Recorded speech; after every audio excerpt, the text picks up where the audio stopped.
श्री गुरुदेव दत्त. श्री गुरुचरित्र अध्याय 25. धनलोभी वेदवादी दोघा विप्रांची आत्मप्रशंसा. श्री गणेशाय नमः. सिद्धयोगी म्हणाले, हे शिष्योत्तम नामधारका, परात्पर गुरूंचे महात्म्य जाणून घेण्याचे कोणतेही साधन नाही. सनातन परमपुरुष तो आध्यात्मिक अभिरुची असलेल्यांसाठी सौभाग्याचा व आनंदाचा निधी आहे. तो सकल लोकांना परमोच्च शक्ती आहे. जर अज्ञानी लोकांना गुरु हा मनुष्य प्रतीत होतो, तर ज्ञानी लोकांना तो परमात्म्यासारखा विदित होतो. जिथे गुरु असतो तिथे ज्ञान असते, आणि जिथे ज्ञान आहे तिथे आत्मानुभव मिळतो व अंततः समाधान अवश्य मिळते. परिणामतः आनंद अपरिहार्यपणे तेथे येतो. श्री गुरु हे कारुण्य रूपी निधी आहेत. श्री गुरूंच्या अपार लीला कितीही वर्णिली तर ती अल्पच होते. हे नामधारका, पुढे एक अभूतपूर्व घटना घडली. बिदर नगरात ब्राह्मणांचा तिरस्कार करणारा दुष्ट, क्रूर, धर्मांध, हिंसाचारी असा यवन राजा होता. हिंदू धर्मातील वेद, देव व इतर पवित्र ग्रंथाविषयी अनादर भावना असणारा तो यवन राजा त्यांचे खंडन करत विशेषतः ब्राह्मणांचा छळ करण्यात आनंद मानत असे. त्याला हिंदू धर्माच्या पवित्र धर्मग्रंथाबद्दल दुर्भावना व अल्प गौरव होता. खरे तर तो धर्मग्रंथाचा गैरवापर करून त्यांची चेष्टा करीत त्यात आनंद मिळवत असे. ब्राह्मणांनी वेदशास्त्राचे पठण करावे, त्याविषयी वादविवाद करावे असे म्हणून त्यांच्यावर तो दबाव आणत असे, आणि त्यांची थट्टा करण्याच्या उद्देशाने तो त्यांना त्याच्या राजवाड्यात बळजबरीने आमंत्रित करून त्यांचा छळ करून त्यांची अवहेलना करीत असे. हीच त्याची आवड होती व सवय बनली होती. काही असहाय्य ब्राह्मण आपला जीव धोक्यात घालून राजाच्या आज्ञेचे पालन करीत होते. वेद विद्वानांना धनलोभ दाखवून वेदपठणाचे आव्हान देत असे, आणि हिंदू धर्माभिमानी व विनम्र असल्याचे भासवून कपटाने त्यांचा सत्कार करत असल्याचा बहाणा करीत असे. विद्वानांकडून मान्यता मिळवणाऱ्या ब्राह्मणांची पूजा करून यथेच्छ दक्षिणा, धनसंपत्ती तथा बहुमान देऊन गौरव करण्यात येईल असे आमिष दाखवून ब्राह्मणांना तो मूर्ख बनवत असे. पण करीत असलेला सत्कार दुर्भावनापूर्ण असायचा. त्याच्या सन्माननीय सत्काराच्या कृतीला दुर्देश होता.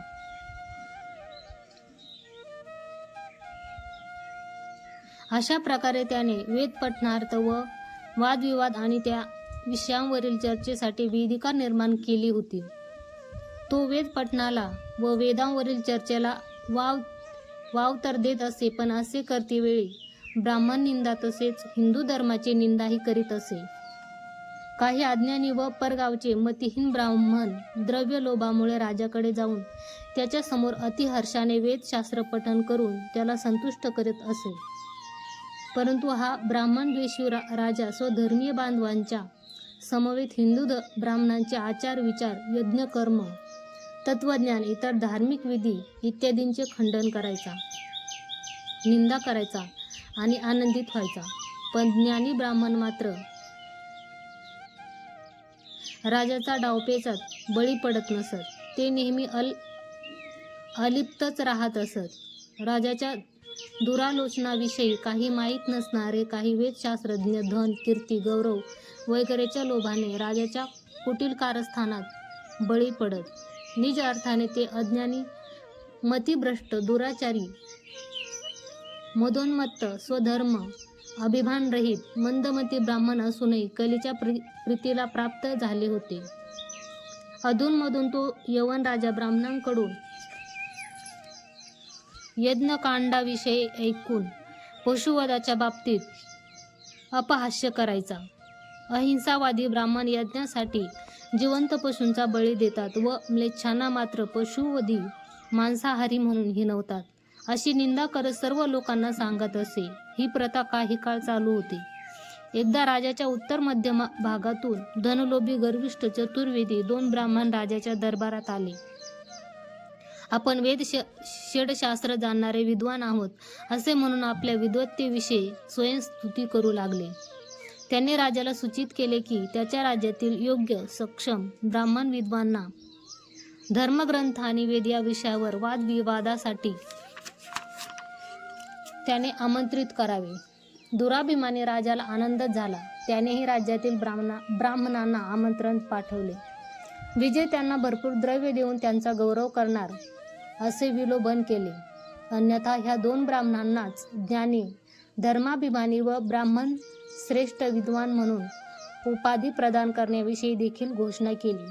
परंतु ज्ञानी, प्रबुद्ध ब्राह्मणांनी हिंदू धर्माचा व शास्त्राचा अभिमान बाळगणाऱ्या धर्मिष्ठांनी घोषित केले की त्यांच्या सोबत वादविवादासाठी ते सिद्ध नाहीत व विद्वानांमध्ये खरोखरच उत्कृष्ट असलेल्या केवळ त्या 2 ब्राह्मणांमध्ये पात्रता आहे म्हणून त्यांचा सन्मान केला जावा. त्या गर्विष्ठ ब्राह्मणांना यवनराजाने भरपूर द्रव्य, अलंकार, वस्त्रे, आभूषणे देऊन त्यांचा राजसन्मान केला. त्यांची हत्तीवरून मिरवणूक काढण्यात आली. तेच द्विज राजे आहेत म्हणून त्यांचा प्रसार करून त्यांची भरपूर प्रसिद्धी करण्यात आली. ते मदोन्मत्त, गर्विष्ठ, अज्ञानी, तामसी ब्राह्मणही राजाला आवडते झाल्याने इतर ब्राह्मणाविषयी अवहेलना करीत, त्यांचा धिक्कार करीत मतांधच झाले. विद्वान ब्राह्मणामध्ये आपणच खरे महारथी श्रेष्ठ ब्राह्मण आहोत अशी त्यांची समजूत झाली. एकदा त्यांनी यवनराजासमोर निवेदन केले, महाराज, आमच्या कर्तृत्व समान पंडित तुझ्या राज्यात आहे असे वाटत नाही. आम्ही श्रेष्ठ पंडित आहोत, ह्यात काही संशय नाही. वादविवादात आपला पराभव करण्याची आहारता इथल्या कोणाही ब्राह्मणामध्ये दिसत नाही. आम्हाला वाटते की तुझ्या राज्यात येऊन आम्ही मोठी चूक केली आणि आमची सारी विद्या व्यर्थ झाली. म्हणूनच आम्ही आसपासच्या प्रदेशात संचार करून योग्य ब्राह्मण सापडतात का पाहतो. अन्यथा आपण आम्हाला सत्कारपूर्वक बहुमानसह जयपत्र देऊन आम्हाला शुभेच्छा द्याव्यात. कृपया आम्हाला आपल्या राज्यात संचार करण्यासाठी अनुमती द्या. राजाने त्यांच्या विनंतीला मान्यता देऊन संचार करण्याची परवानगी संतोषाने दिली. पण राजा सर्व गावोगावी प्रयाण केले तरी त्यांच्याशी सामना करण्यास समर्थ असा एकही ब्राह्मण त्यांच्या समोर आला नाही. सर्व ब्राह्मणांकडून जयपत्र लिहून घेऊन ते तामसी, स्वयंनियुक्त विद्वान गर्वाने सर्वत्र फिरत होते. अभिमानाने तथा लोभाने ग्रासलेले ते 2 यथाकथित विद्वान ब्राह्मण भौतिक लाभाच्या इच्छेने विद्वानांच्या शोधात मुक्तपणे राज्यभर भ्रमण करीत असे. यवन राजाही वेळोवेळी हिंदू धर्माचा अवमान व्हावा ह्या दृष्टीने त्यांना बहुमान देऊन त्यांचा सत्कार करत असे. अशा प्रकारे संचार करीत ते 2 ब्राह्मण भीमा तीरावरील कुमशी गावी येऊन पोचले. तिथे त्यांना कळून आले की त्रिविक्रम भारती नामक एक वेद विद्वान यती तिथे वास करीत आहेत. ते लोभी ब्राह्मण त्रिविक्रम भारतीशी वाद घालण्यास आतुर झाले व त्यानिमित्त त्याच्या आश्रमात पोहोचले.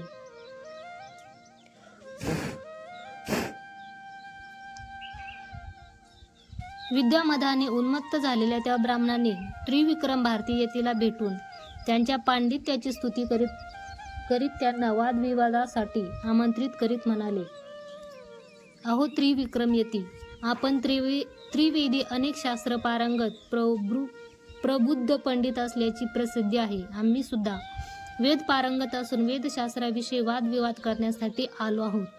आमच्याशी वादविवाद करून आपण आपली विद्वत्ता प्रदर्शित करावी अशी आमची अपेक्षा आहे. वेदवाद विवादात आम्ही हरलो तर आम्ही आपल्याला जयपत्र लिहून देतो. तुम्ही हरला तर तुम्ही जयपत्र लिहून द्यावे. त्यास्तव आपण चर्चेसाठी सिद्ध व्हावे. तेव्हा गुरुभक्ती त्रिविक्रम यती नम्रतेने म्हणाले, हे विद्वान ब्राह्मण हो, तुम्ही समजता तसा मी काही वेद विद्वान नाही. मी अल्पज्ञच आहे. मला वेदशास्त्र विषयात काहीही कळत नाही.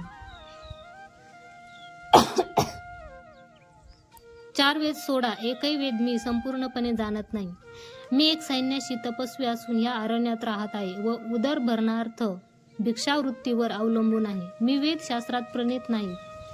एखाद्या वेळी जर प्रणित असलो तर मी नगरवासी होऊन सर्व सुखभोगांचा अनुभव घेत आनंदाने राहिलो असतो. वेदशास्त्र विषयात वादविवाद करण्याची योग्यता माझी नाही, त्यामुळे आजपर्यंत मी वादविवाद केले नाहीत. आपण तर वेदशास्त्र पारंगत आहात असे सांगत आहात, त्यामुळे माझ्यासारख्या अल्पज्ञ व्यक्तीशी वाद घालण्याची काय आवश्यकता?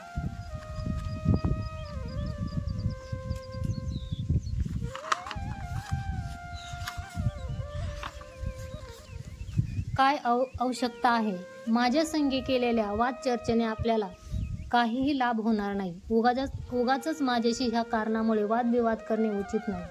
त्यावर महागर्विष्ठ असे ते दोघे विद्वान क्रोधाने म्हणाले, हे यती, राज्यभर आम्ही संचार केला तरी अजून आमच्या पांडित्य समान असा एकही विद्वान आम्हाला सापडला नाही. तू देखील हार म्हणून जयपत्र लिहून दे. सगळ्यांकडून आम्ही जयपत्र लिहून घेतले आहे असे म्हणून जयपत्रे ही दाखवली. त्रिविक्रम यतींनी सांगितले की त्यांच्याकडे केवळ पुस्तकीय ज्ञान असल्यामुळे त्यांच्याशी वादविवादार्थ विद्वत्ता नाही असे परोपरीने समजावून सांगितले तरी त्या अहंकारी विद्वानांना काही ऐकून घेण्याची तयारी नव्हती. त्रिविक्रम यतीच्या लक्षात आले की हे काही आत्मज्ञानी विद्वान नसून केवळ ग्रंथज्ञानी आहेत. यांना विद्वत्तेचे पित्त डोक्यावर चढले आहे. ह्यांच्या ज्ञानाचा उपयोग केवळ लौकिकार्थाचा आहे. हे धर्मद्वेषी असतात. यांना गाणगापूर न्यायला हवे व श्री नरसिंह सरस्वती गुरूंपाशी नेऊन चांगला धडा शिकवायला हवा. आतापर्यंत यांनी हिंदू धर्माची, अपूर्व वेदांची तसेच ब्राह्मणांची अवहेलना केली व अजूनही करीत आहेत. यापुढे असे होता कामा नये. यांना योग्य ते शासन व्हायलाच हवे असा विचार करून त्रिविक्रम यती त्या ब्राह्मणांशी म्हणाले, हे विद्वान मित्रांनो, गाणगापुरात माझे परमगुरू राहतात. तुमचा विचार त्यांच्या कानावर घालणे मला सुक्त वाटते. त्यांची अनुमती घेऊन वादविवाद, चर्चा जे काही म्हणाल ते करूया. त्यांच्या समोरच मी आपणास जयपत्र द्यावे असे मला तरी वाटते. तिथेच तुमची इच्छा पूर्ण होईल. यतींचा सल्ला त्यांनाही योग्य वाटला. ते मूर्ख ब्राह्मण सिद्ध झाले व त्रिविक्रम यतींसह गाणगापूरला निघाले.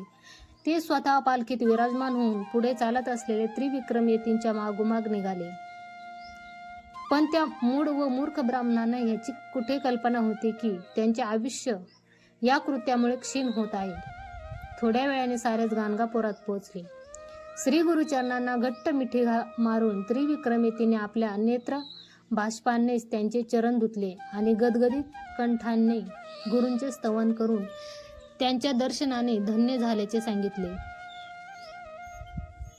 त्यांच्या स्तुतीने प्रसन्न होऊन गुरूंनी शिष्याला आलिंगन दिले. त्रिविक्रम भारतीला आत्मानंदाचा अनुभव आला. नंतर त्रिविक्रम यतीने श्री गुरूंना त्या दोघांविषयी सारी माहिती कळवली व श्री गुरूंना विनवले, ह्या वेदवादी ब्राह्मणांचे काय करावे हे मला समजेनासे झाले आहे. आपण श्रेष्ठ गुरु आहात, म्हणून आपणच ही समस्या सोडवावी. त्रिविक्रम यतीने त्या मूर्ख ब्राह्मणाविषयी सारे काही सांगितले होतेच, पण त्यांच्या तोंडूनच त्यांचा गर्ववृत्तांत ऐकण्याची गुरूंची इच्छा होती. म्हणूनच त्यांना आपल्यापाशी आणण्याची श्री गुरूंनी सूचना केली. श्री गुरूंच्या आदेशानुसार त्रिविक्रमाने त्यांना जवळ बोलावले. तेव्हा श्री गुरूंनी त्यांना पुरचिले, अहो ब्राह्मणो, तुमच्या गावातून तुमचे आगमन झाले. कोणत्या गावातून तुमचे आगमन झाले? तुम्ही कोणत्या कामासाठी इथे आलात? काय साधण्यासाठी दिव्य अशा वेदशास्त्राविषयात वादविवाद करण्याची आपली इच्छा आहे बरं? चर्चा, वादविवाद, वेदवाचन या सगळ्यांकडून अध्यात्म जीवनात शांती, स्थिरता मिळत नाही. आम्ही यती लोक सदा तपस्येमध्ये मग्न असतो. आम्हाला मान अपमान, जय पराजय, लाभ नुकसान, सुख दुःख या सर्व गोष्टी समानच वाटतात. द्वंद्व करून वादविवादात हरवून जयपत्र मिळवण्याने जीवनात कोणते पुरुषार्थ साध्य होईल बरे? विद्वत्ता ज्ञान देते का? मनहा प्रचोदन, स्थिती व जागृत अवस्था कोणत्याही ग्रंथातून मिळत नाही. श्री गुरूंच्या वचनांचा त्या मूर्ख ब्राह्मणावर काहीही परिणाम झाला नाही. श्री गुरूंचे वचन ऐकून ते दुरहंकारी, उद्धट व आक्षेपार्ह मनाचे ब्राह्मण श्री गुरूंना सामान्य समजून उत्तरले, स्वामी, आम्ही शास्त्र संपन्न विप्रवर्य आहोत. आम्ही संपूर्ण पृथ्वीवर संचार केला, परंतु आमच्याशी स्पर्धा करण्यायोग्य समर्थ असा एकही ब्राह्मण आम्हाला मिळाला नाही. त्या सर्वांनी पराभव स्वीकारून आम्हाला जयपत्रे लिहून दिलेली आहेत. अनेक राजा महाराजांनी आमचा सन्मान केला आहे. असे म्हणत त्यांनी सर्व जयपत्रे श्री गुरूंना दाखविली व म्हणाले, असेच फिरत फिरत नामांकित विद्वान त्रिविक्रम यतींना भेटलो. नाखुश घाबरत संकोचाने त्यांनी आमच्याशी वाद न घालता विनाकारण रागानेच आपल्यापाशी योग्य उत्तर प्राप्तीसाठी आणले आहे. त्यामुळे आम्ही आपल्याला आवाहन करीत आहोत की आपण आपल्या पांडित्याचे प्रदर्शन करावे.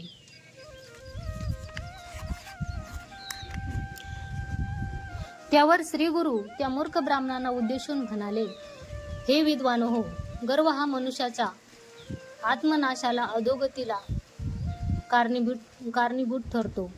काही वेळा तो मृत्यूसही कारण बनतो. म्हणून गर्वाचा सर्वथा त्याग केला पाहिजे. अल्पज्ञानाच्या बळावर मूर्ख ब्राह्मणांनी मनाला येईल तसे वागू नये. त्या कारणास्तव तुम्हासारख्या ब्राह्मणांना ईश कृपा होत नाही. तुमचे ज्ञान परिपूर्ण नसल्यामुळे तुम्ही अहंकाराला व अभिमानाला आस्पद करून दिले आहे. वाक्चातुर्याने लोकांना भुरळ पडेल, पण त्याने आत्मोद्धार होत नाही.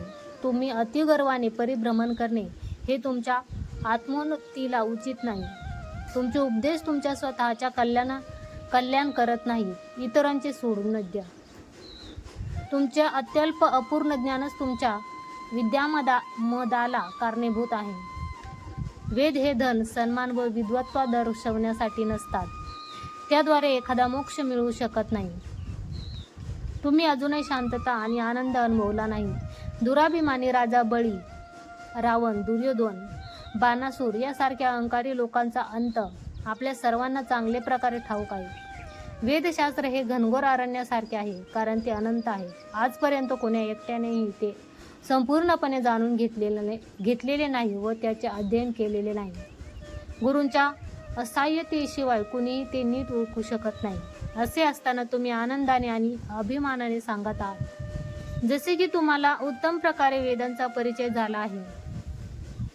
वेदांविषयी तुम्हाला किती माहिती आहे हे आत्मपरीक्षण करा व मग वादविवादास सज्ज व्हा. तुम्ही तुमच्या भ्रमावस्थेतून मुक्त होऊन स्वहितार्थ योग्य विचार करा. विवेक नसलेल्या पंडितांचा काहीही उपयोग होत नाही. वेद हे वैयक्तिक अनुभव घेण्यासाठी सीमित नाही.